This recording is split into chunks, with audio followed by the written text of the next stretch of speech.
Welcome to Becoming a Financially Confident Woman, the podcast that helps high-achieving women take control of their money and build wealth with confidence. I'm your host, Dr. April Murdaugh, financial advisor, college professor, and founder of Woman to Woman Financial.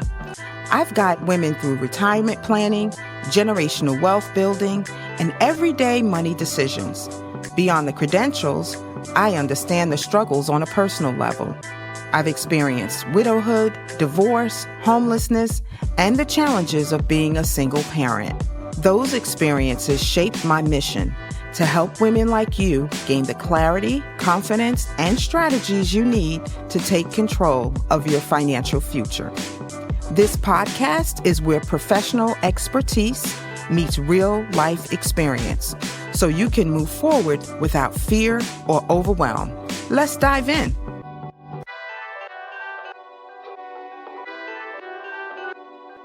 Hey, ladies, welcome to another episode of Becoming a Financially Confident Woman. Today, we're going to talk about how you do not want a cheaper to keep him situation. Now, I know we talked about last time how you don't want to be a cheaper to keeper woman, but you definitely don't want a cheaper to keep him man. This is for the woman who is the breadwinner, but you still feel financially trapped. This is an episode for women who make the money, but still feels afraid, obligated, or manipulated into staying in a marriage. This hits the powerful but powerless at-home dynamic that many high-achieving women experience. You know, as a high-achieving woman myself, I get it, right? I mentioned in an earlier episode that I was in a relationship and was always told that I thought I was smarter than everybody, that I thought I was better than everyone, than the person because I made more money or I had more college education. When in fact, all it was about for me was it benefited my family. So for me, I grew up with the notion and being told, and it was not even told, it was drilled into my head how education was going to set us free.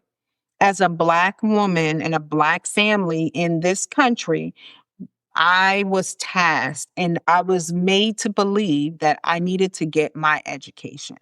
I needed to do everything I could to get my education, to do well in school so that I could get a good career, a good job, all of the things. And so that's what I did. For me, I love learning. So that was a good fit. They didn't, telling me this wasn't like a strain or it didn't make me feel like my parents were forcing me to do something. It was just really a natural extension of who I am. And I believe who God made me to be. I'm a geek in that way. I love learning. I love reading. I love listening. I love growing, all of the things. So when I got into a relationship, unfortunately, the person and I were not on equal footing in that regard. And everything that I said or everything that I did, it always felt like a one-up to this person. He always felt like I was better than them. And so a lot of high-powered, high-achieving women are powerful at work. You're doing your thing, you're making boss moves, you're the head honcho, people depend on you, they rely on you, they respect you, but you get home and you feel completely powerless. Not saying you want to come home and your spouse bow down to you and all of those things. I hope women and the women that I know that run in the circles that I run in are not those kinds of women. But I hope you're not coming home like, bringing the office to the house and making the person feel less than.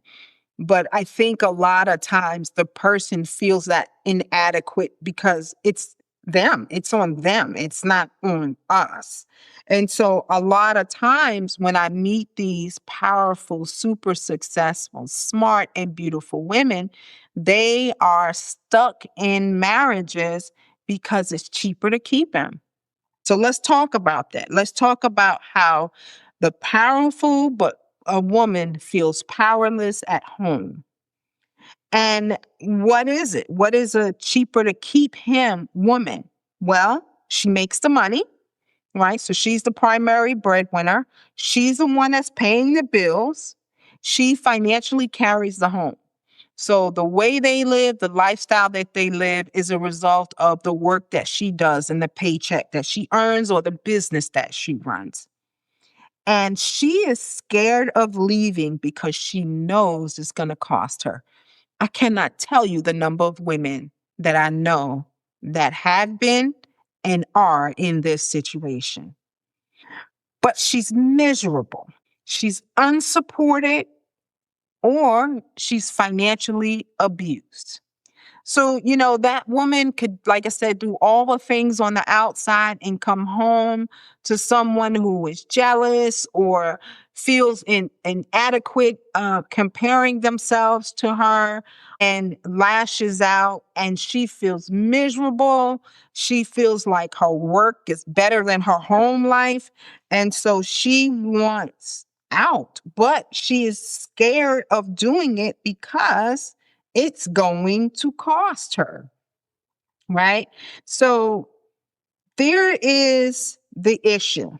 You earn the money, you, high powered, smart, successful woman, you earn the money, but he still somehow has all the power and you feel stuck.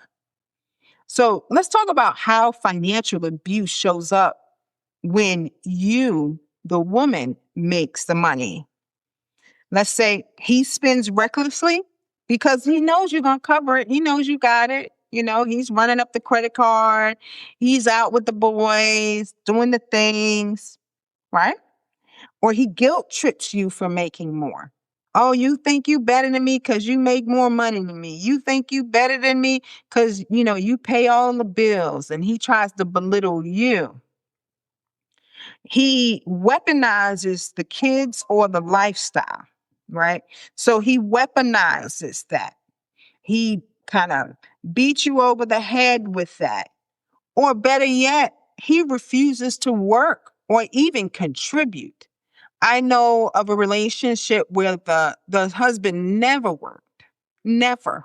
And the wife carried the household and no kids in the household.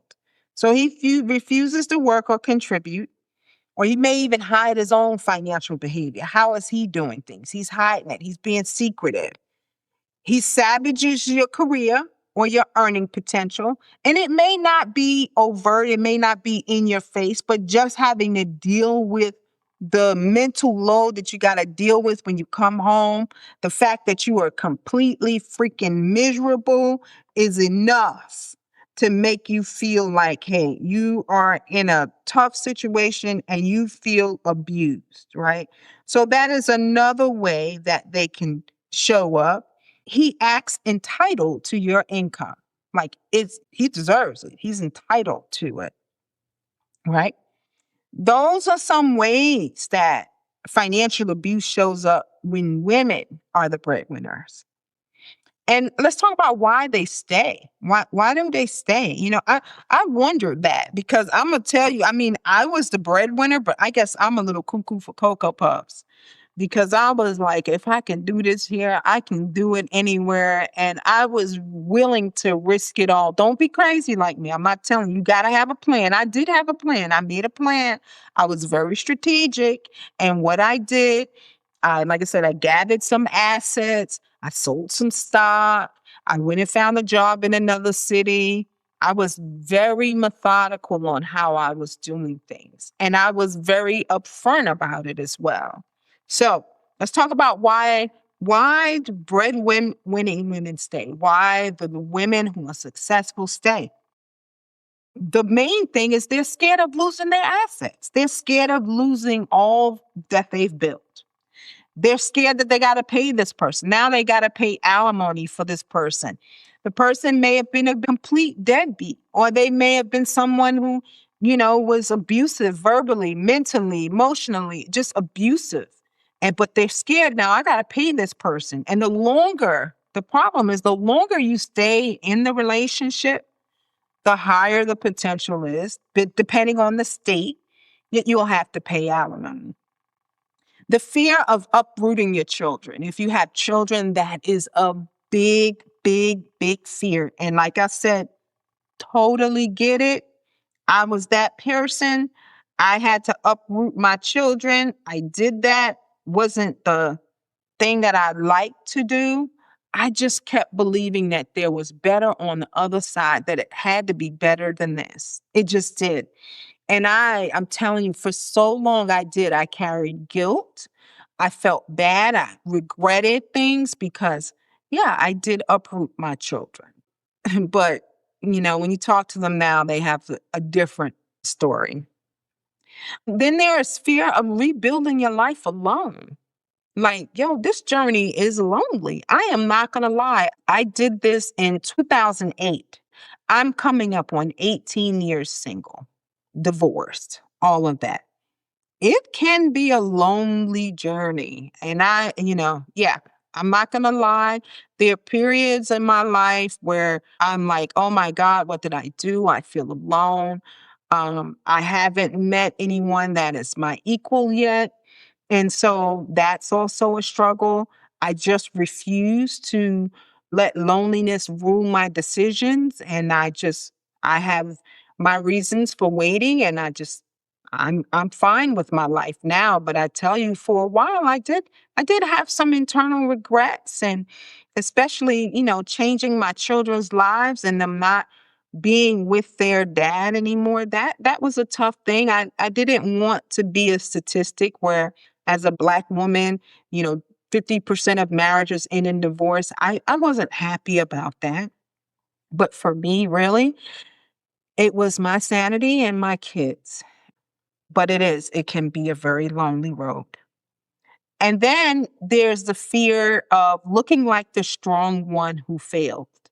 I don't know if you've seen on the socials, Candy Barr's very, very successful actress and songwriter, and just has done well her entire life.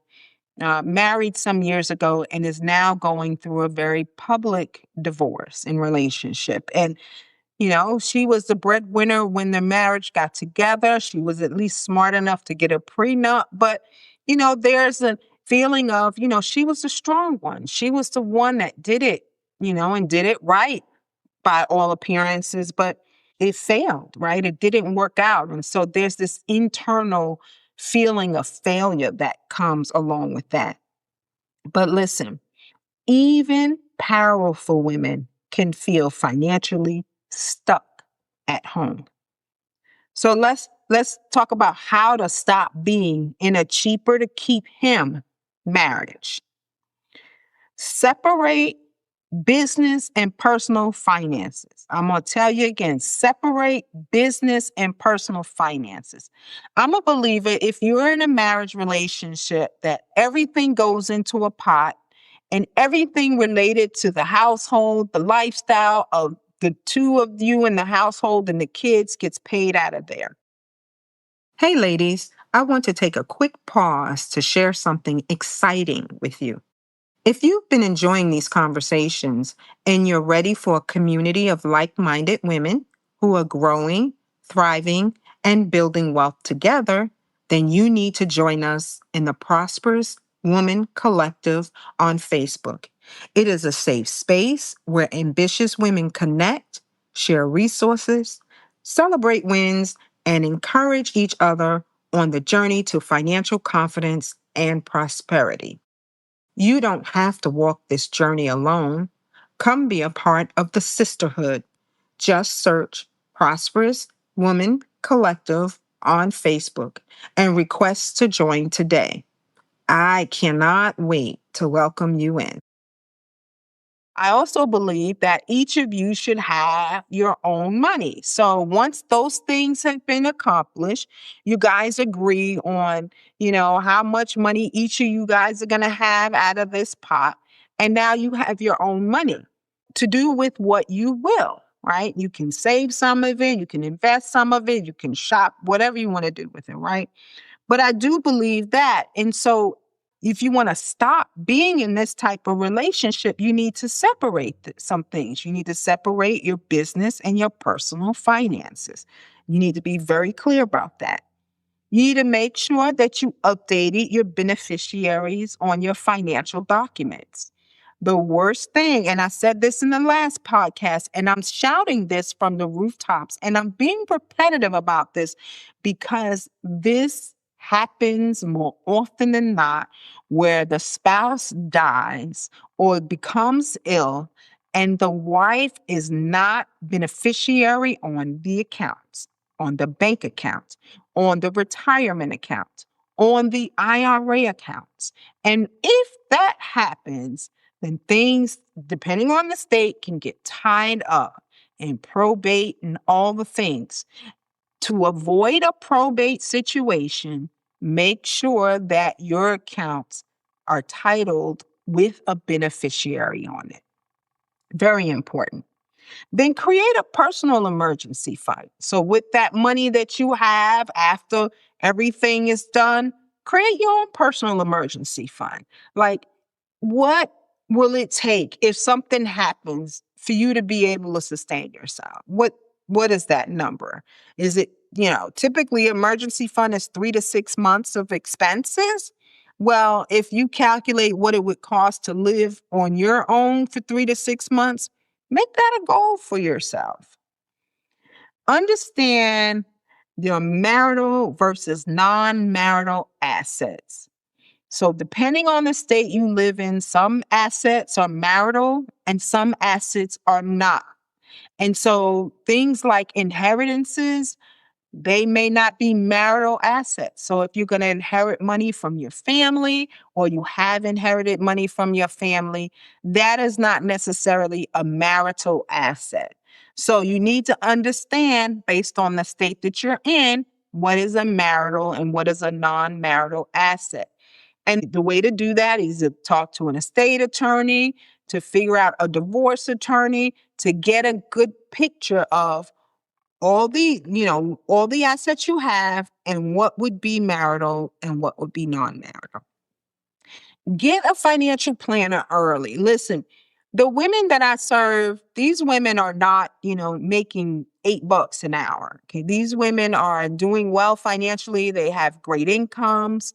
And if they do, and you don't have a financial planner, shame on you because you really need someone in your corner to help you navigate the financial space, to help you make financial decisions that understands your financial picture from a high level all the way down to the minute details, that understands the financial goals that you have for yourself and for your family. And so you need to involve someone in your finances early. And if you have not done that, I'm going to invite you to have a complimentary financial consultation with me, and we can talk about what you need, what you want, and I can share how I work with clients to see if it makes sense or if I could even assist. Document financial abuse or the financial dependence. So, any way that you're being held financial hostage or abused financially in the relationship, document, document, document. The other thing is, if you're not in a marriage relationship or you're considering that, you're considering getting married, and you are a woman, a high achieving, high powered woman, consider a prenuptial agreement.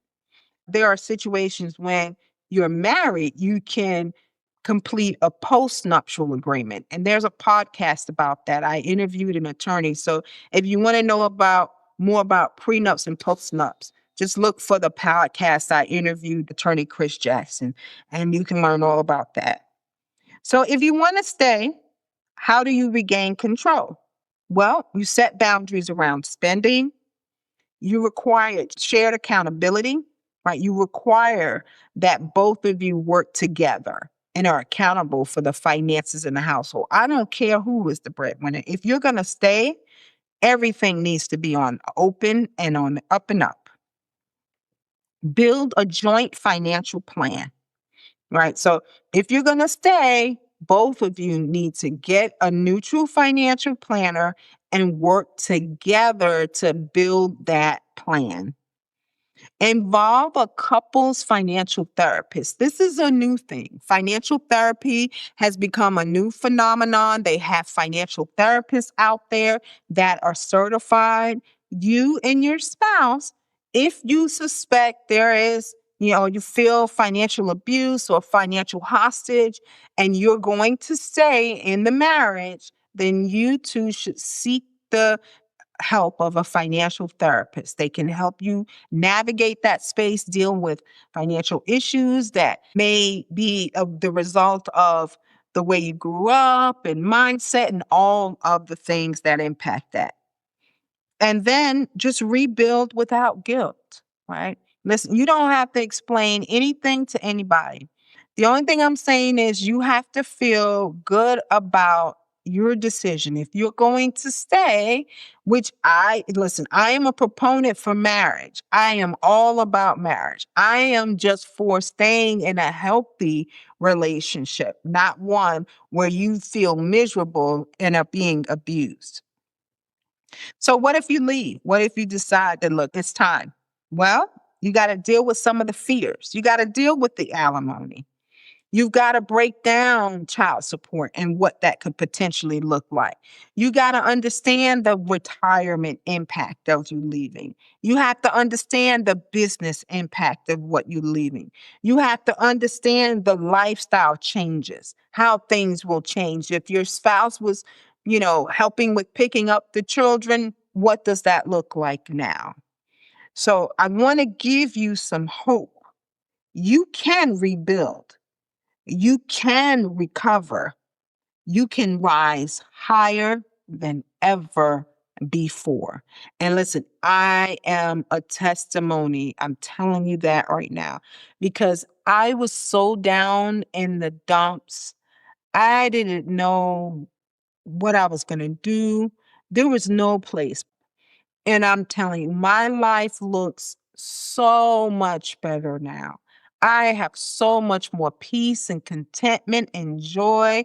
I get to do the work that I love to do. My children are grown. They're doing well. They're good human beings. I'm a grandmother now. I mean, things that I didn't even believe were possible in my life have become possible. So you can rebuild, you can recover, and you can rise higher than ever before. When I was in my relationship, after I got my master's degree, again, I told you guys I'm a geek. And there was someone that went to the place of worship that we went to and had their doctorate. And I started inquiring about getting the doctorate. And my partner at the time was like, why you want to do something stupid like that for? And I thought, what? I guess because they saw the struggle that I had with my master's. I mean, I felt like a single mom. I worked at night. I went to school in the evening and I homeschooled during the day. I was burned out. That's why I guess they felt like, why are you going to put yourself through that again? And so I did it. I didn't. I said, okay, I won't do it. And a few years after divorce, y'all, I decided I was going back to school. And with my children still young, I went to school on the weekends. Took care of my children during the day. They were active. They were doing all the things. I made sure that I was there and I worked a full-time job. And I got my doctorate degree. And gosh darn it, it was for me. It was something that I wanted to do. So you can rebuild and you can recover if you decide to leave your situation. So I want you to know this. I want you to know three things. You are not a hostage in your own success. Do not allow someone to make you a hostage in your own success because you have achieved success, because you are at the top of your game and you doing a darn thing. Do not allow anyone to make you a hostage. The other thing is, you do not have to pay to keep a man who drains you. I'm going to say it again.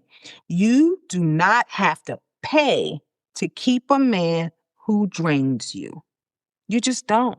You just don't. And I always feel like what you lose, God will bring it back 100-fold. I mean, I'm a woman of faith. So for those who are not, may not apply, but I feel like that. I feel like that he'll just bring it back 100-fold. And he has for me. And I know if you trust him, he will for you. Now, everybody is different. And I'm not telling you God is telling you to leave your marriage and all. No, no, no, no, no. But I believe he loves you enough to know that he doesn't want you abused. And he would be highly upset if you stayed in a situation without trusting him to get you out of there and help you recover and rebuild. The last thing is, your peace is priceless.